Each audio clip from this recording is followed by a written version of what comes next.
Donald Trump comes to Colorado, What the hell happened to Aurora? falsely claiming the city where he's standing has been conquered by a Venezuelan gang, What are they doing to Colorado? They're ruining your state. promising to name his mass deportation Operation Aurora. Colorado's most diverse community wasn't having it. Not the immigrants, not their neighbors, not the mayor, a Republican, who said he hoped all these out-of-town Trump supporters at least got to see the true Aurora to disprove the lies. Tonight, we'll take you from the heart of the Trump rally to a gathering place for immigrants in Aurora, and we'll fact-check the claims made by powerful people, whether they like it or not.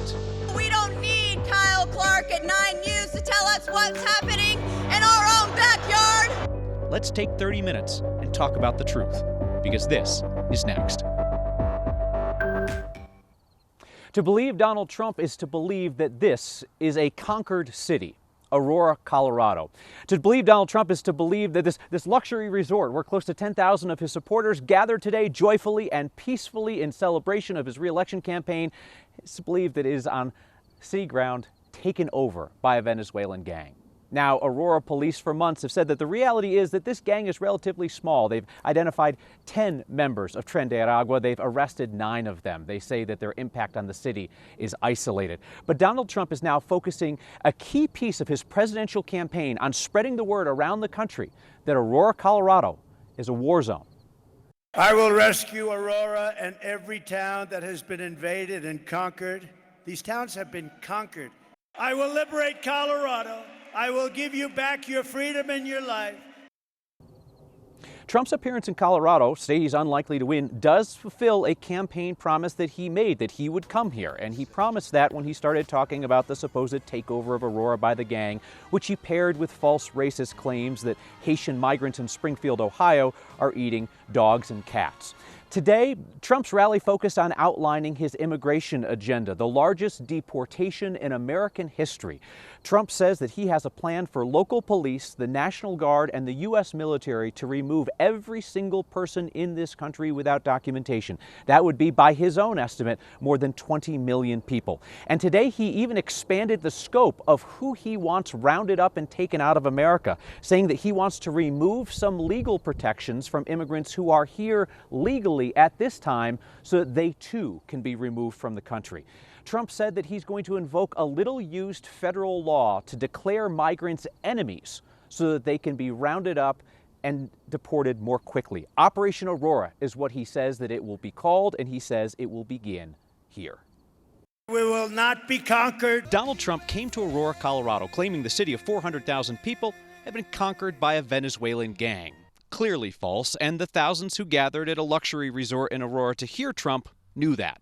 Many in the crowd surely also knew that Northwest Aurora has struggled with crime and poverty for decades, long before the recent immigrant surge, even as Trump claimed otherwise about that area. Members of the gang now beat down doors with hammers and engage in open gun battles with rival groups in this once peaceful, beautiful, pretty crime-free community. Trump falsely claimed the gang has taken over Aurora, then expanded that exaggeration statewide. A Venezuelan gang with the most sophisticated rifles, weapons, and guns that anybody has ever seen would be taking over your state. Trump repeated an unsupported claim that the gang has weaponry beyond that of the U.S. military. Military-style weapons, sometimes better than our own military. Trump misled on the impact of immigration on Denver health. You're not going to get a room, when you go to hospitals, you're not going to get a room. Someday you don't know it because you hopefully won't need a hospital. But if you do, you're not going to be able to get in. Denver Health says it has no capacity issues, and no one has ever turned away if they bring themselves to the hospital. Trump misleadingly claimed that Denver Health was quote-unquote overwhelmed by migrants. Denver Health says less than 2% of their patient visits last year were new immigrants. And Trump lied about the effort to remove him from the Colorado ballot for the January 6th insurrection. And yet it was pollers who led the move to take me off the ballot because I was leading in the polls against all of the Democrats. It was not Democratic Governor Jared Polis. It was a group of anti-Trump Republicans and unaffiliated voters who worked with a nonprofit to unsuccessfully try to get him off the ballot. Trump, of course, is still on the Colorado ballot, where public polling shows him trailing Kamala Harris by 9 to 15 points. Today, Trump also said a poll shows him winning Colorado. We're very close. In fact, in one poll, we're leading by a little bit. We wondered who would introduce Donald Trump at this rally, the most coveted of speaking spots. My money would have been on Republican Congresswoman Lauren Boebert, but she actually spoke earlier, railing against both migrants and this news program. The last person to speak before Trump took the stage was his longtime immigration advisor, Stephen Miller, a man who's been described by NPR News as the link between white nationalists and Trump. The crowd cheered as Miller described making an America without immigrants, only Americans within the country. You have a right to want a country that is of, by, and for Americans and only Americans. If you do the work for the next 25 days, Colorado will send Donald J. Trump back to the White House. The criminal migrants will go home, and America will be reclaimed for Americans.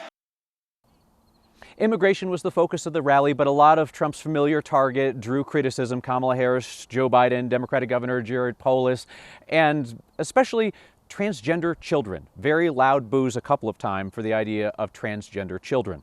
The fire marshal told me that they could fit 10,300 people or so inside that big rally space at the Gaylord Rockies, and the people had to come in at a trickle because there was a fire code issue with how fast they could come in through the lobby, so there's still a huge crowd trying to get outside when Trump was speaking.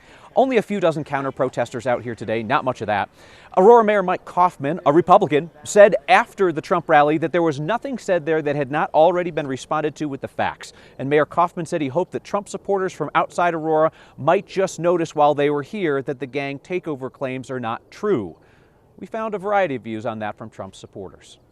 Listen, we're from Aurora. We live in Aurora. The Venezuelan gang stuff is it's all There's Venezuelans, the cartel, they're on every corner, man. What? They've been here long before this guy, and you know, so we're here to support the president, you know. I think that he has been clear with his message. There's criminals, and if they are from Venezuela, how else are you gonna call it? How else? It's just clear, like, I don't feel represented when he say Venezuelan gangs, because I am not a part of a gang. The apartment complex is where Aurora police have been working for months to try and keep that gang from gaining a foothold in northwest Colorado. That is Aurora Councilwoman Crystal Murillo's district. She told me weeks ago when Trump first floated the idea of coming to the city that if he came, it would show Coloradans who stands with Donald Trump and who does not. Today, who stood with Donald Trump included notably Congresswoman Lauren Boebert, as well as Republican congressional candidate Gabe Evans, who is running in Colorado's closest congressional race to represent the suburbs of Adams County and up into Weld County. Murillo today was able to watch the event via video stream with our Marshall Zellinger at Aurora City Hall, and she told Marshall that Trump's claims about the gangs and Aurora's apartment complexes downplay a long, documented, and paper-trailed history of neglect from the landlords.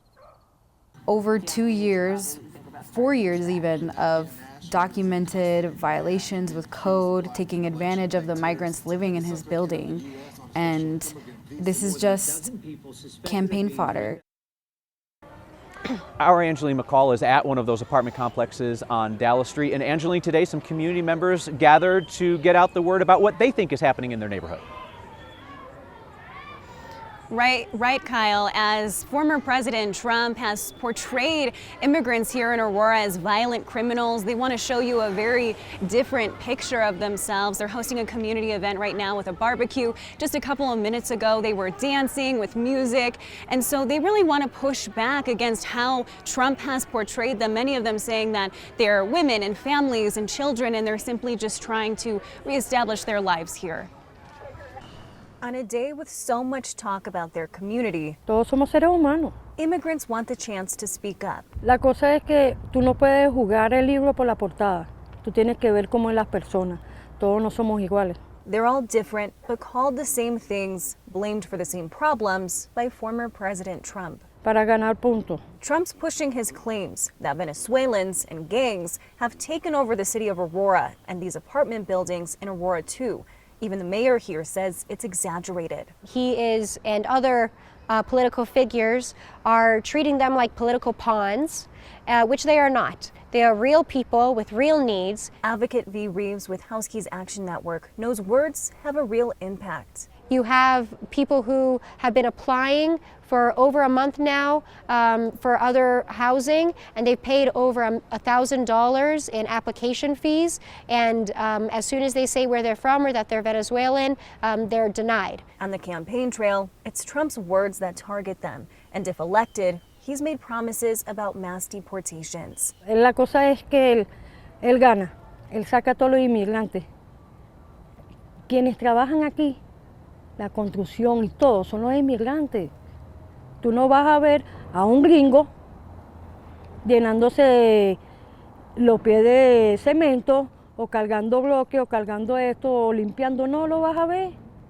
Entonces, si él saca a todos los inmigrantes, no sé quiénes van a trabajar aquí en los Estados Unidos. And with so much said, they hope people get to know them before making up their minds. Porque yo no le veo la ciencia de tenerle odio a los inmigrantes si no te han hecho nada. Speaking with advocates and immigrants, some of them here, they said actually they wanted Trump to come out into the neighborhoods and speak with the tenants and the residents and the immigrants here so that he could have a better understanding of what he's saying that is just not true. On the other hand, some of them said that they're really relieved that he didn't show up and cause more chaos in their neighborhood. Kyle? Yeah, I can absolutely imagine both of those perspectives. Aurora's mayor offered to take him on a tour today, and he declined that. Angeline McCall, thank you. So you can't fall into this trap of believing that either the gang has taken over Aurora or there is no problem with a Venezuelan gang in town. Listen to what Aurora police have been saying now for about a month, that the gang does have a small toehold here and they're trying to keep them from gaining more of a presence. It was back in August when they first started talking about TDA in the city, and last month they said that they had identified 10 Tren de Aragua members in the city. Number does not include the 6 armed men who were seen in a now viral video at an apartment complex with weapons. That was at the Edge at Lowry Apartments on Dallas Street. Aurora police say they have identified all of the men in that video, only arrested one. Both APD and ICE tell us they have not been able to confirm any gang affiliation for those men at this time. We do know that months before that video was taken, one of those men was inside the Larimer County Jail. ICE says that it told local authorities that it wanted to pick the guy up, but the agency says the jail did not give them a heads up when he was going to be released on bond. A state law is likely why. Our Kelly Rinke looks at that. The video played over and over again on national news. Months before this group of armed men knocked on an apartment door in Aurora, one of them was in Larimer County Jail. Niefred Jose Serpa Acosta was arrested for felony theft. ICE says they sent the sheriff's office a detainer, essentially telling deputies they wanted to take him into federal immigration custody. According to ICE, no one gave them a heads up before he was released on bond. Now Serpa Acosta is facing charges in Aurora for burglary and menacing. The challenge that we have, though, is when we get notified late in the evenings, in the middle of the night, or on the weekends, and we have very limited time to respond to those cases. Kelly Walker is the acting field office director for ICE in Denver. She'd like jails in Colorado to give her at least 24 hours notice before someone bonds out, so agents can pick them up. We cover 2 state jurisdictions, Colorado and Wyoming. So we don't have the capacity to run 24/7. Some places we get no notice, unfortunately. Some places we get 2 hours, 4 hours, 6 hours. Local authorities may not be giving more notice because of a bill lawmakers passed in 2019. Holding someone after they're eligible for release is against state law.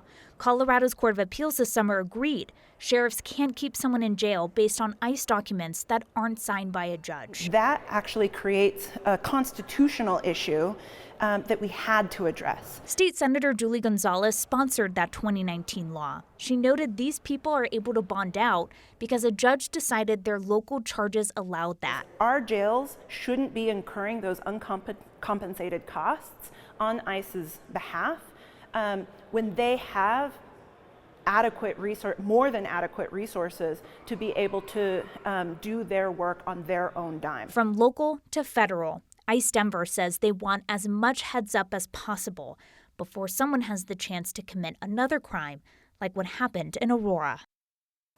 So ICE says 2 men Aurora police have identified as members of Tren de Aragua were released from Adams County Jail without notification. Adams County wouldn't confirm or deny this information from ICE. Investigators in Arapahoe County arrested one of those men again for burglary and assault charges. Kyle.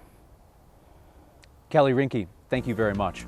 When we come back, a word about how Next viewers are supporting a community effort, making sure our most vulnerable neighbors have comfort in their final days.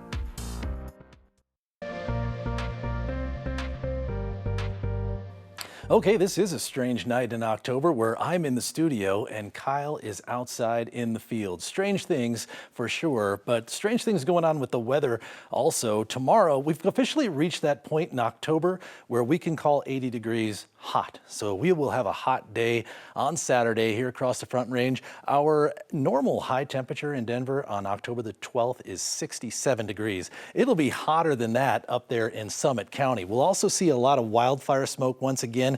Main contributor is that smoke plume coming from Utah, but that'll mix with the Wyoming smoke. Generally a warm and dry week ahead. We are watching one storm system that could make us feel more like October coming on Friday. Kyle? Thank you, Corey.